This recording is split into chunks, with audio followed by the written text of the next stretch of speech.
Hello everyone, स्वागत है आप सबका फिर से कॉम्पिटिटिव इंग्लिश के इस ऑनलाइन प्लेटफॉर्म पर।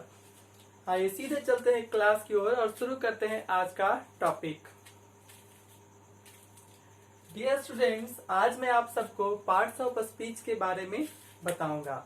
जैसा कि आप जानते हैं, आपने सुना होगा, पार्ट्स ऑफ स्पीच पूरे ग्रामर का आधार है। पूरा ग्रामर पार्ट्स ऑफ स्पीच पर ही आधारित है। तो सबसे पहले आप देखेंगे आज कि पार्ट्स ऑफ स्पीच किसे कहते हैं। So let us define parts of speech. Parts of speech की शुरुआत हम इसके डिफिनेशन से करेंगे। जैसा आप समझ सकते हो, पार्ट्स मतलब हिस्सा और स्पीच मतलब शब्द। शब्दों का हिस्सा यानी शब्दों का भेद को ही पार्ट्स ऑफ स्पीच कहा जाता है। पर इसे बेहतर ढंग से आप ऐसे समझोगे, the categorisation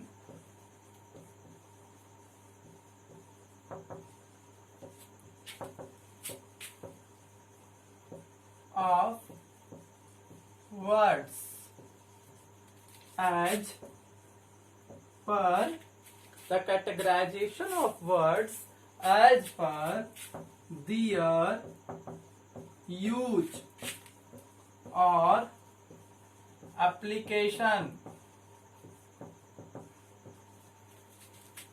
in a sentence is called parts of a speech. The words are basically divided into following 8 parts, and they are known as parts of a speech. अब इसको आप अच्छे से समझ लो, यही पार्ट्स ऑफ स्पीच होना है। यहाँ पर आप ध्यान देंगे, द कैटेगराइजेशन ऑफ वर्ड्स। एक एक बात समझ में आ जानी है। पहले आपने इसे लिख लिया। अब इसे आप सुनिए। द कैटेगराइजेशन ऑफ वर्ड्स, शब्दों का वर्गीकरण, बंटवारा। कैटेगराइजेशन का मतलब है बंटवारा, वर्गीकरण। शब्दों का वर्गीकरण एज पर देयर यूज और एप्लीकेशन, उनके प्रयोग या अनुप्रयोग के आधार पर। एक ही बात हुई, शब्दों को उनके प्रयोग या अनुप्रयोग के आधार पर जो विभाजित किया जाता है। कहाँ? इन अ सेंटेंस, किसी वाक्य में शब्दों का बंटवारा उनके प्रयोग के आधार पर पार्ट्स ऑफ स्पीच कहलाता है। शब्दों को वाक्य में जो उनके प्रयोग के आधार पर विभिन्न भागों में बांटा गया है, उसे पार्ट्स ऑफ स्पीच कहते हैं। कितने भागों में बांटा गया है? The words are basically divided into following 8 parts. हालांकि इसे 9 भागों में भी बांटा जा सकता है, लेकिन बेसिकली हम लोग जानते हैं कि 8 भागों में शब्दों को बांटा जाता है और उसे ही पार्ट्स ऑफ स्पीच कहते हैं। शब्दों को जब वाक्य में उनके प्रयोग के आधार पर विभिन्न भागों में बांटा जाता है तो उसे पार्ट्स ऑफ स्पीच कहते हैं। इस प्रकार से शब्द 8 भाग में बांटे गए हैं और पार्ट्स मतलब हिस्सा और स्पीच मतलब भेद। तो शब्दों के उन्हीं 8 भेदों को, 8 भागों को पार्ट्स ऑफ स्पीच कहा जाएगा, पार्ट्स ऑफ स्पीच कहते हैं। ये काफी पॉपुलर है, आप जानते हैं ये कौन कौन है, फिर भी मैं इन्हें आपके सामने एक बार लिख देना चाहता हूँ। आइए मेरे साथ आप बोल करके लिखेंगे साथ साथ में कि कौन कौन पार्ट्स ऑफ स्पीच होते हैं।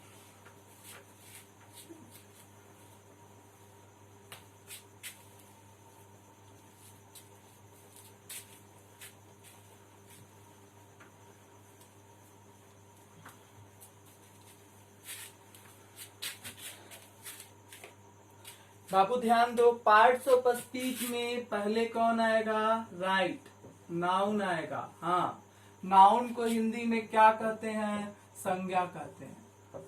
बेसिकली आप क्या जानते हो, संज्ञा क्या होती है?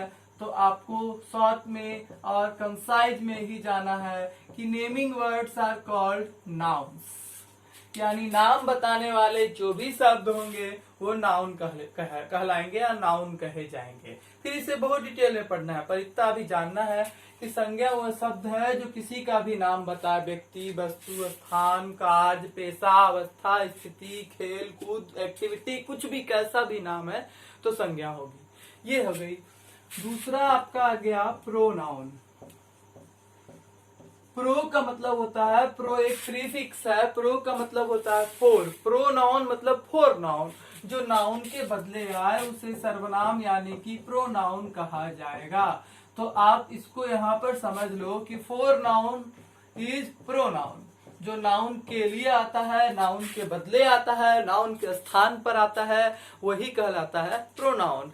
जैसे हम बोल रहे हैं शिक्षक हमें पढ़ाते हैं, शिक्षक हमारे प्रश्नों का जवाब देते हैं, शिक्षक हमारे समस्याओं को हल करते हैं। ये बार बार शिक्षक बोलने में ही अजीब लग रहा है, और इसी अजीब लगने से बचने के लिए शिक्षक के जगह हम वह या वे आदर सूचक शब्द का यूज कर सकते हैं और वही प्रोनाउन कहलाएगा। फिर इसे भी काफी डिटेल में पढ़ोगे आप।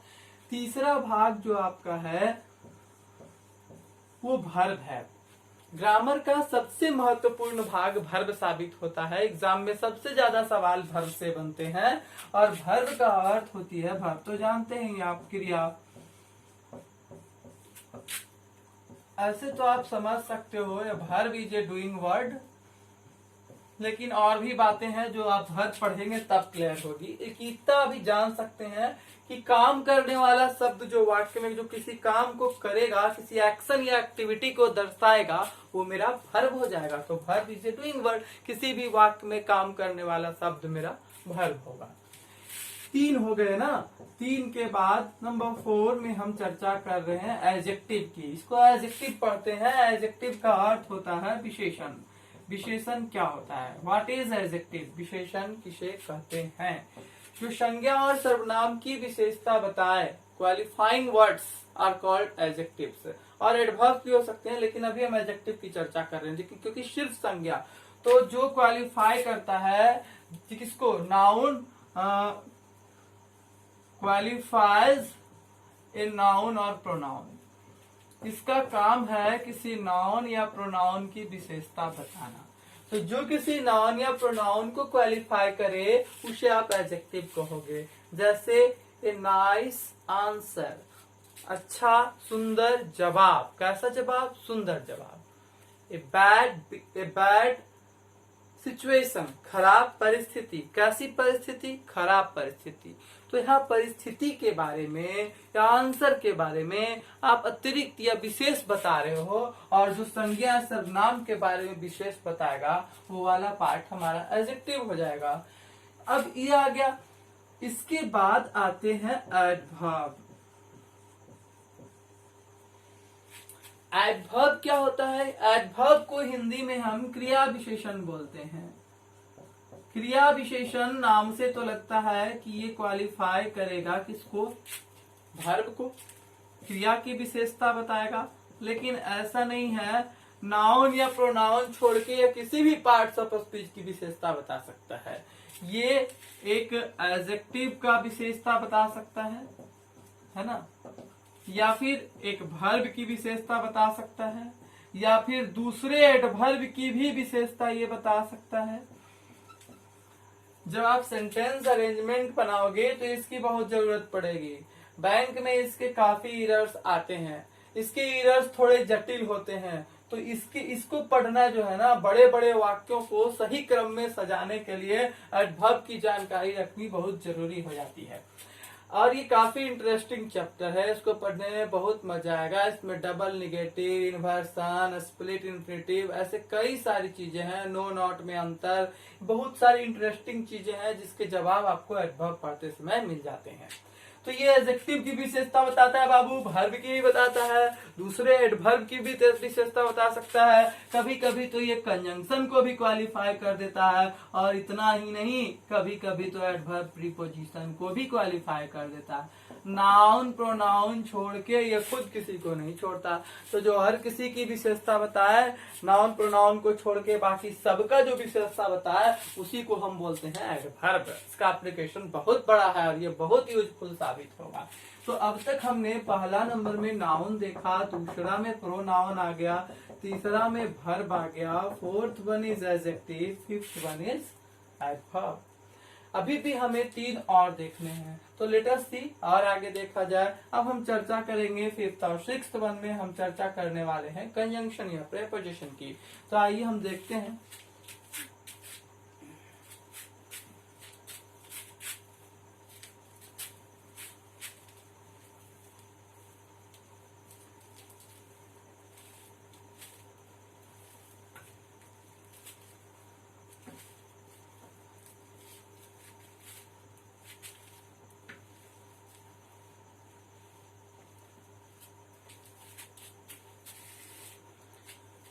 अगर आप कंजंक्शन की चर्चा कर लो तो ये क्या होता है, ऐसे हिंदी इसकी संयोजक होती है, और ये क्या काम करता है, संयोजक, साथ में जोड़ने का काम करता है। तो जो जोड़ता है ना, उसे हम लोग कंजंक्शन कहते हैं। इट कनेक्ट्स टू और मोर वर्ड्स, phrases, clauses और sentences। ये है इसका काम।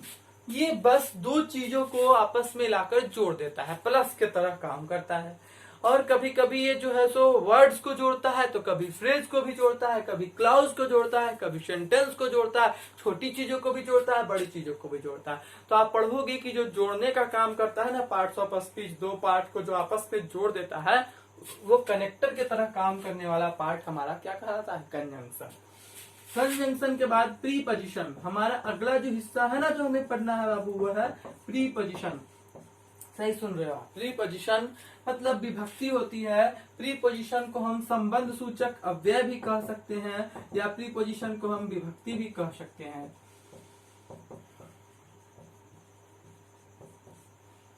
तो प्रीपोजिशन को कहा, प्रीपोजिशन में हम तो बहुत ही इंटरेस्टिंग चैप्टर है प्रीपोजिशन, काफी सवाल इसके बनते हैं।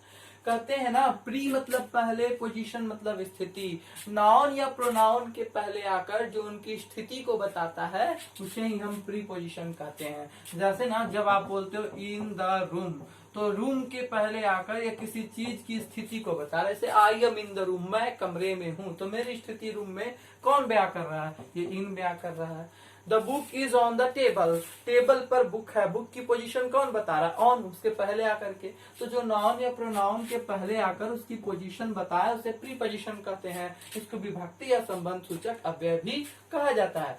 तो काफी आसान है, धीरे धीरे हम सीखेंगे सारी चीजों को। और प्रीपोजिशन एक बहुत ही इंटरेस्टिंग मजेदार चैप्टर है, एग्जाम में सबसे ज्यादा सवाल इससे बनते हैं। प्रीपोजिशन पढ़ने से आपका इडियम, फ्रेज, फ्रेजल वर्ब, ये सब समझना भी थोड़ा आसान रहता है। तो प्रीपोजिशन भी हो गया। एंड द नेक्स्ट वन आप जान रहे हो, वो इम्पोर्टेंट पार्ट्स ऑफ स्पीच नहीं है, इसके कोई सवाल एग्जाम में नहीं होते हैं। बस इसमें कुछ सेट ऑफ वर्ड्स आते हैं, और जब आप नरेशन पढ़ते हो ना, तो ये सब सेट ऑफ वर्ड्स आपको सिखा दिए जाते हैं नरेशन के अंतर्गत। तो इंटरजेक्शन जो है ना, उसमें एक्सक्लामेशन को व्यक्त करने वाले छोटे छोटे शब्द, आह, उफ, हुर्रे, अलास, ये जो शब्द है ना, जो हमारे अंदर आने वाले भावनाओं को, एकाएक आने वाले भावनाओं को व्यक्त करने लगते हैं, उन्हें हम क्या कहते हैं, इंटरजेक्शन कहते हैं। इसमें आदि बोधक शब्द इसको बोलेंगे। तो आ गया ना पूरा पार्ट्स ऑफ स्पीच। लेकिन नहीं, क्योंकि अगर आप गौर करो तो ए एंड द भी शब्द है और शब्दों के सभी भेद पार्ट्स ऑफ स्पीच में आने चाहिए, पर इनकी तो कहीं चर्चा ही नहीं हुई है। इसलिए आर्टिकल्स भी पार्ट्स ऑफ स्पीच हैं, पर आर्टिकल्स को माना जाता है पार्ट्स ऑफ स्पीच में डिटरमिनर का अंग। तो डिटरमिनर जो है उन्हीं के अंग है पार्ट्स ऑफ स्पीच। अतः कई ग्रामेरियन ने बताया है कि पार्ट्स ऑफ स्पीच को 9 भागों में भी बांटा जा सकता है, और जिसका 9वां भाग इंपॉर्टेंट टर्म के रूप में जो आप यहाँ देख रहे हो कौन है, डिटरमिनर है। और इस डिटरमिनर का अंग कौन सा, महत्वपूर्ण अंग कौन सा है, आर्टिकल्स। तो आर्टिकल्स भी पार्ट्स ऑफ स्पीच में डिटरमिनर के अंतर्गत पढ़ा जाएगा। डिटरमिनर को क्यों स्पष्ट नहीं कर पाते हम लोग, क्योंकि डिटरमिनर अल्टीमेटली जो है ना कहाँ से आता है, आपको पढ़ाया जाएगा एडजेक्टिव से आता है। तो जब हम 8 पार्ट्स ऑफ स्पीच बताते हैं ना, तो आर्टिकल्स किसके अंदर रहता है, एडजेक्टिव के अंदर। डिटरमिनर किसके अंदर रहता है, एडजेक्टिव के अंदर। तो 8 कहना भी सही है, और पढ़ने के लिए हम एडजेक्टिव से बाहर निकाल लेते हैं डिटरमिनर को, तो लगता है कि 9 हो गया है, पर बेसिकली 8 ही है, उसी से बाहर डिटरमिनर को निकाल लेते हैं तो 9 दिखने लगता है। इस तरह से पूरे पार्ट्स ऑफ स्पीच हमारे सामने आ गए। सबको थोड़ा थोड़ा मैं बताता भी गया कि कौन से पार्ट्स ऑफ स्पीच का क्या एप्लीकेशन है, क्या एप्लीकेशन है। इसको समझने के लिए अब हम कुछ एग्जाम्पल्स यहाँ पर लेंगे, कुछ सेंटेंसेस लेंगे, क्योंकि मैंने बताया है कि पार्ट्स ऑफ स्पीच शब्दों के भेद को कहते हैं जो वाक्य में आने पर अपने प्रयोग के आधार पर विभिन्न भागों में बांटे जाते हैं। तो जब तक ये वाक्य में आएंगे नहीं तब तक इनका प्रयोग का पता नहीं चलेगा, और इनको सही सही बांटना भी उचित, मतलब सही सही बांटना भी संभव नहीं होगा। तो let us have some examples now. अब हम लोग को कुछ एग्जांपल्स डिस्कस कर लेना होगा, जिसमें देखना होगा एक एक वर्ड को उसके यूज के हिसाब से कि वो कौन सा पार्ट्स ऑफ स्पीच में आ सकता है। तो आइए देखते हैं कुछ एग्जांपल्स।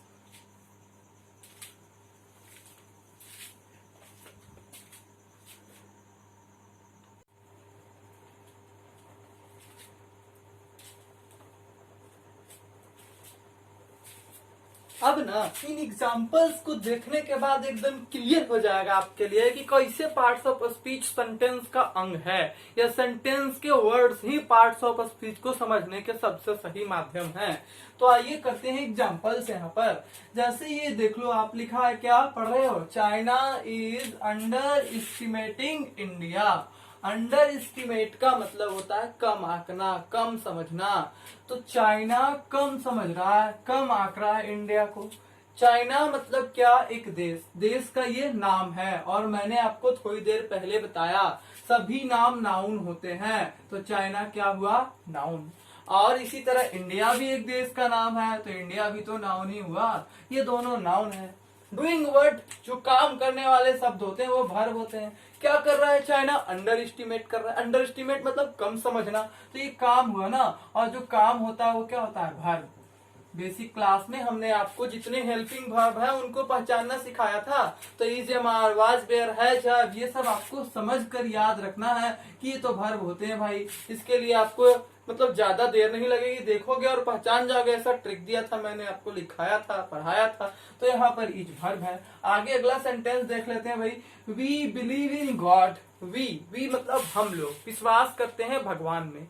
हम लोग मतलब कौन, मैं आप सबका कुछ नाम है ना पार्टिकुलर, वो नाम मैंने नहीं लिया, और आप और मैं के बदले हम लोगों ने क्या यूज कर लिया, नाम के बदले हाँ हम लोग। तो नाम के बदले मतलब नाउन के बदले, और फोर नाउन, नाउन के बदले जो आएगा वो क्या होगा, प्रोनाउन। इस तरह से ये मेरा प्रोनाउन हो गया, है ना, प्रोनाउन। अब बिलीव का मतलब विश्वास करना, एक्शन हुआ ना, एक्टिविटी हुआ ना, काम हुआ ना, और काम, एक्शन, एक्टिविटी जो होता है वो क्या होता है, वर्ब। तो बिलीव हुआ वर्ब हो गया ना, बिलीव वर्ब। और अब यहाँ पर छोड़ो कि इन थोड़ा देर के लिए रुक जाते हैं। गॉड, गॉड में, ईश्वर में। तो ये जो गॉड है ये मतलब कोई मतलब जिसे हमने क्रिएट किया है, हम मतलब मन में या मानते हैं। तो जो हमारी कल्पना भी होती है ना, अगर उसे भी हम कुछ नाम दे सके तो नाम जो होता है वो नाउन ही होता है। तो फिर ये तो नाउन ही हुए, और इनकी पोजीशन बता रहा है। छोटे छोटे वर्ड हैं, में, पर, ये सब का जो हिंदी मीनिंग देता है, इंग्लिश मीनिंग जो देता है ना, प्रीपोजिशन होता है। और यहाँ पर ये प्रीपोजिशन है, ये आप पढ़ोगे भी आगे।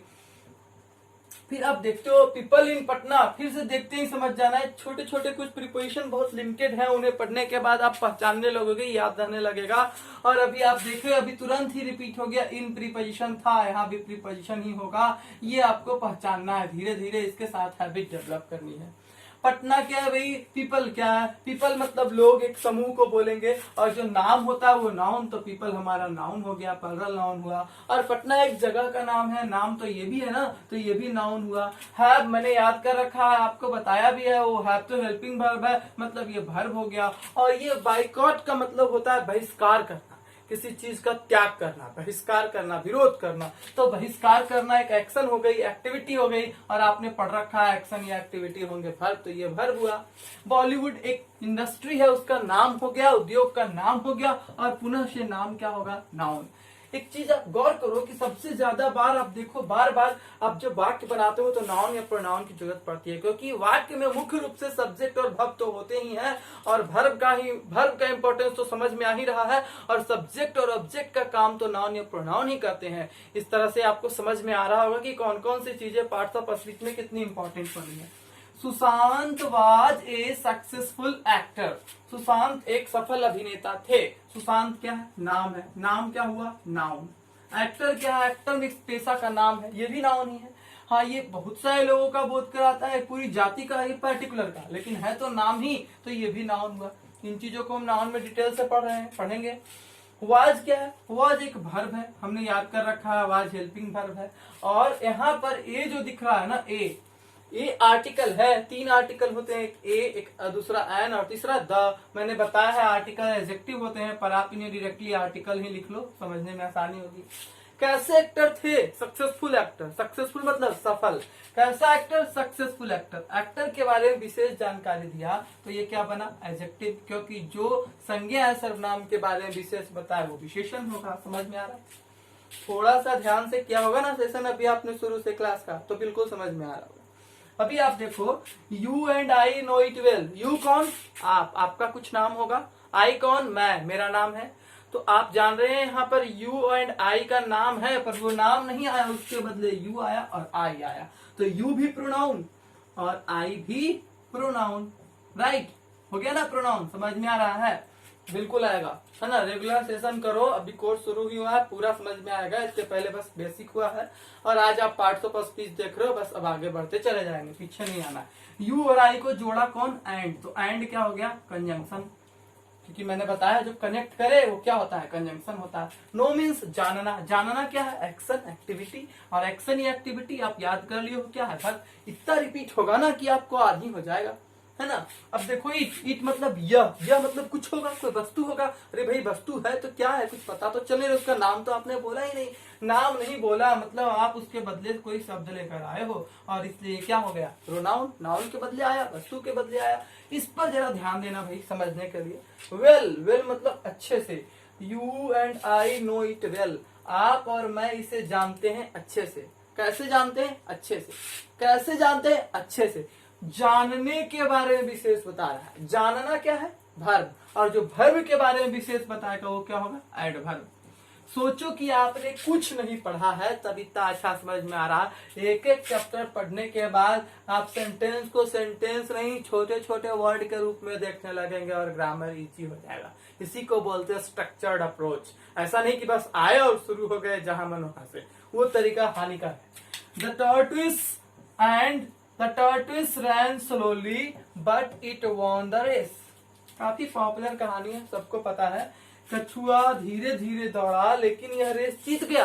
कौन दौड़ा, कछुआ। कछुआ क्या है, कछुआ है आपका एक जानवर, और जानवर का नाम है। नाम है तो क्या हुआ, नाउन। ये जो वर्ड है ना, ए एंड द, नाउन के पहले आते हैं, और ये आर्टिकल होते हैं। बेसिकली ये आर्टिकल्स एडजेक्टिव के अंतर्गत आते हैं। इन्हें डिटर्मिनर भी कहा जाता है। अब ये रैन तो दिखा ना आपको, रैन मतलब दौड़ना, रन का दूसरा रूप है रन, रैन। और दौड़ना क्या बता रहा है, काम, तो काम का बोध कराएगा, क्या हुआ, वर्ब। कैसे दौड़ा, स्लोली, धीरे धीरे दौड़ा। कैसे दौड़ा, धीरे धीरे। जो कैसे का जवाब देगा, मतलब वो क्या करेगा जानते हैं, तरीका बताएगा, काम के होने का तरीका, मतलब काम के बारे में जानकारी देगा। और जो क्रिया के बारे में कुछ बताया ना, वो क्या होता है, एडवर्ब, क्रिया विशेषण, तो ये एडवर्ब हो गया। अब आप देखो कि यहाँ पर ये कंप्लीट हो गया, फिर ये बट आया और यहाँ से नया सब्जेक्ट नया वर्ब, मतलब एक पार्ट ये हो गया और एक पार्ट सेंटेंस का ये हो गया, दोनों को जोड़ा है कौन पता है, बट, और इसलिए बट जो है कनेक्टर या कंजंक्शन हो गया। अब मैं लिख रहा हूं, दिख नहीं रहा है, समझिएगा, सुनिएगा, समझ में आ जाएगा कि क्या लिख रहे हैं सर। तो बट हो गया कंजंक्शन, और ईट, फिर से ईट आ गया, किसके लिए आया, कछुआ के लिए। अब आप खुद ही समझ जाओ, कछुआ के लिए आया है तो कछुआ नाउन है, तो ईट क्या होगा, प्रोनाउन। वॉन क्या है, वॉन माने जीतना, कार्य का बोध कराया, तो वॉन क्या है, वर्ब। ये रेस जो देख रहे हो, रेस मतलब एक एक्शन एक्टिविटी का नाम हो गया, रेस मतलब दौड़, है ना। और उस दौड़ के पहले तो दौड़ जो हो गया वो नाउन हो गया, और इस नाउन के पहले जो दिख रहा है वो एडजेक्टिव है। एडजेक्टिव का और बेहतर आप डिटेल से जान रहे हैं तो कहेगा सर तो आर्टिकल है। हाँ भाई आर्टिकल ही है, पर आर्टिकल एडजेक्टिव का ही अंग है, डिटर्मिनर एडजेक्टिव के ही अंग है, तो इसलिए मैंने कहा एडजेक्टिव है। पर भाई बेसिकली आप भी सही हो, आर्टिकल है। तभी तो बोले 9 पार्ट्स ऑफ स्पीच की चर्चा करो तो आर्टिकल नजर आएगा, नहीं तो एडजेक्टिव ही नजर आएगा। अब यहाँ आके देखते हैं, क्या है पता है, छोटे छोटे शब्द जो विस्मय का बोध कराते हैं, एक्सक्लेमेटरी सेंटेंस में आया था पिछले क्लास में, तो जो है वो इंटरजेक्शन है।